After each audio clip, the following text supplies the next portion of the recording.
कोकिला के पास दो गायें थी, गंगा और बोनी। दोनों गायें रिश्ते में बहनें थी। कोकिला दूर दूर तक इस बात के लिए मशहूर थी कि उसके पास दो नस्ल की गायें हैं, और इस बात से कोकिला को बड़ा ही नाज होता था कि वो अपनी इन गायों की वजह से जगह जगह मशहूर है। गंगा गाय जो थी जरूरत से ज्यादा ही लंबी, और बोनी कद काठी में बहुत छोटी रह गई थी। लेकिन गंगा बहुत घमंडी गाय थी, हमेशा अपनी बहन बोनी की कद काठी का मजाक उड़ाती रहती थी और उसे बहुत परेशान भी करती थी। उसे अपनी लंबाई और खूबसूरती पे बड़ा घमंड था। ओ बोनी, सुन तो। हाँ दीदी, बोलो। क्या सोचा है फिर तूने? किस बारे में दीदी? बच्चा देने के बारे में। देख, अब हम दोनों जवान हैं। भले ही तुम कद में छोटी रह गई हो, पर उम्र में तो मेरी तरह अच्छी ही हो ना। अब तुम्हें भी सोचना चाहिए कुछ।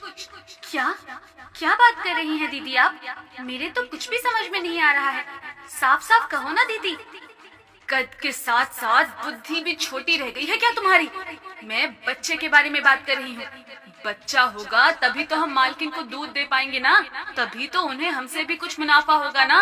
वरना ऐसे ही खिलाते रहना क्या उन्होंने हमें शौक के लिए? मालकिन का जो हमारी वजह से दूर दूर तक नाम है, और हम पे मालकिन को जो नाज है उसे आगे नहीं बढ़ाना क्या? हाँ दीदी, मैं सब जानती हूँ। मालकिन को हम पे बहुत नाज है, और उसी नाज को बनाए रखने के लिए हमें भी उनके लिए कुछ करना है। मैं जानती हूँ। देख बहन, मैंने सोच लिया है, अब बच्चे को जन्म देने का, फिर मालकिन को खूब सारा दूध देने का। तुम्हारा तो तुम देख लो। हाँ। फिर एक दिन कोकिला से गांव का सरपंच मिलने आता है।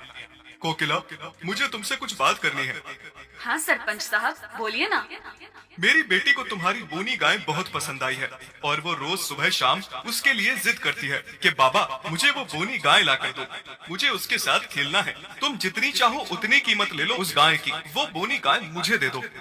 कैसी बातें करते हो सरपंच साहब आप? बच्ची तो बच्ची है, आप भी बच्चों जैसी बातें कर रहे हो।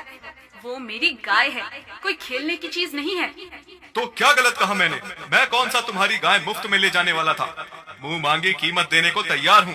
हाँ, और वैसे भी वो गाय खिलौना ही है दुनिया के लिए। तुम उस गाय को मानती हो, बाकियों की नजरों में वो खिलौना ही है। तुम्हारी लंबी गाय को तो मैं मानता हूँ, उससे जरूर तुम्हें कुछ फायदा होता होगा, पर बोनी गाय कौन सा तुम्हें बच्चा देने वाली है और भर भर के दूध देने वाली है। तुम बस हर जगह इसलिए मशहूर हो क्योंकि तुम्हारे पास दो अद्भुत गाय हैं। क्यों नहीं देगी वो बच्चा, और क्यों नहीं देगी दूध? वो जरूर मेरी उम्मीदों पे खरा उतरेगी। वही नहीं, मेरी दोनों गाय बच्चा भी देगी और दूध भी। हाँ ठीक है, कभी मेरा प्रस्ताव ठीक लगे तो बता देना, मुंह मांगी कीमत मिलेगी। पीछे खड़ी बोनी सारी बातें सुनती है और बहुत दुखी होती है। मन ही मन सोचती है, कैसा नसीब पाया है मैंने। सारे मुझे गाय नहीं बल्कि खेलने वाला खिलौना समझते हैं। तू रो क्यों रही है? सही बात तो है, लगती ही तुम खिलौने जैसी हो। मुझे नहीं लगता कि तुम बच्चा भी पैदा कर पाओगी और दूध दे पाओगी। बच्चे की जितनी तुम खुद हो, क्या बच्चा जनोगी? गंगा की बातें बोनी को बहुत बुरी लगती हैं, पर वो लाचार थी, क्या करती। फिर कुछ दिन बाद गंगा गर्भवती हो जाती है और बच्चे को जन्म देती है। फिर उसे खुद पे और ज्यादा घमंड होने लगता है। पर कोकिला दोनों गायों को एक समान प्यार करती थी। उसे जितनी गंगा प्यारी थी उतनी ही बोनी भी प्यारी थी, और अब कोकिला को गंगा से बहुत फायदा भी हो रहा था। गंगा बहुत सारा दूध दे रही थी, जिस वजह से कोकिला के घर से दूध बाहर बिकने लगा था और कोकिला को बहुत मुनाफा हो रहा था। फिर एक दिन कोकिला गंगा से दूध निकालती है। बोनी गाय ये देख के दुखी होती है और रोने लगती है। तभी कोकिला उसे रोता देख लेती है और उससे प्यार देती है और सर पे हाथ फेरती है। अरे बोनी, तुम रो क्यों रही हो? तुम ऐसे दुखी ना हो। तुम दुखी होगी तो मुझे भी बहुत दुख लगेगा। तुम भी चाहती हो ना बच्चा देना और दूध देना। बोनी मालकिन की तरफ सर हिलाती हुई हामी भरती है। कोई बात नहीं, तुम चिंता ना करो, समय रहते सब ठीक हो जाएगा। मालकिन के मुंह से ऐसी बातें सुन के बोनी को बहुत अच्छा लगता है, पर गंगा अपने तानों से उसे जीने नहीं देती और कहती है, हाँ, मालकिन तुम्हारा दिल रखने के लिए ये सब बोल रही थी। और क्या कहती बेचारी। पर तुम्हें तो शर्म ही नहीं है। क्या फायदा है तुम्हारे जीने का? ना तो तुम माँ बन सकती हो, ना दूध दे सकती हो, और ना किसी बच्चे के खेलने वाला खिलौना बन सकती हो। मुझे देख, बच्चा भी जना, उसे दूध भी पिला रही हूँ और मालकिन को भी भर भर के दूध दे के फायदा दे रही हूँ। हम गाय का यही तो फर्ज होता है, पर तुम तो गाय होने के नाम पे धब्बा हो। उस दिन बोनी गाय बहुत दुखी हुई। जो बातें उसकी बहन ने उसे कही वो आज तक किसी ने नहीं कही थी। सच कहती है दीदी, मैं किसी काम की नहीं हूँ। फिर कुछ दिनों बाद एक चमत्कार हो जाता है कि बोनी गाय गर्भवती हो जाती है और अपनी गर्भवती होने पे खुशी से पागल हो जाती है। बोनी, तुम गर्भवती हो गई। देखा, मैंने कहा था ना, सब ठीक हो जाएगा। वो तुम थी जो ऐसे ही चिंता करती थी। गंगा बोनी के गर्भवती होने पे बिल्कुल खुश नहीं थी। उसे लगने लगा था कि मालकिन अब बोनी को उससे भी ज्यादा प्यार करने लगेगी। आय हाय, तो गर्भ से क्या हो गई बोनी?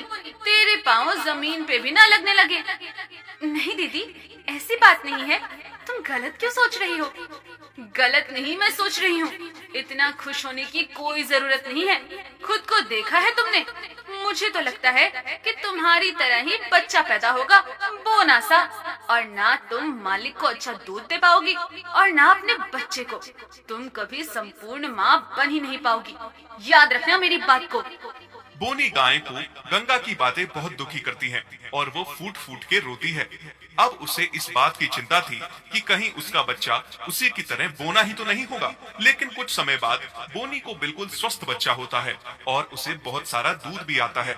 अपने बच्चे को भी भरपेट दूध पिलाती है और अपनी मालकिन को भी बहुत सारा दूध देती है, जिससे उसे बहुत मुनाफा होता है। कोकिला बोनी से बहुत खुश होती है। बस इस बात से गंगा बोनी पे बहुत जलती है। देखा दीदी, आज मैं भी अपने आप में एक संपूर्ण गाय और संपूर्ण माँ हूँ। तभी कुछ ऐसा होता है कि गंगा बहुत बीमार हो जाती है। वो बिल्कुल दूध देना बंद कर देती है। उसका बच्चा बिना दूध के तड़पता है और बहुत रोता है। हाँ मेरे बच्चे, मैं जानती हूँ तुम्हें बहुत भूख लगी है, पर मैं कितनी बदनसीब माँ हूँ। मेरा दूध आके भगवान ने छीन लिया मुझसे। दीदी, अगर तुम चाहो तो मैं तुम्हारे बच्चे को दूध पिला सकती हूँ। मेरे पास बहुत सारा दूध है। क्या तुम मेरे बच्चे को दूध पिलाओगी? कितनी अच्छी हो तुम। मैंने तुम्हें कितना सुनाया, कितने ताने मारे, फिर भी तुम मेरे बच्चे को दूध पिला रही हो। सच में तुम अपने आप में एक संपूर्ण माँ हो। उसके बाद बोनी गाय अपने बच्चे के साथ साथ गंगा के बच्चे को भी दूध पिलाती है। उसके बाद जो दूध बचता था वो अपनी मालकिन कोकिला को देती थी।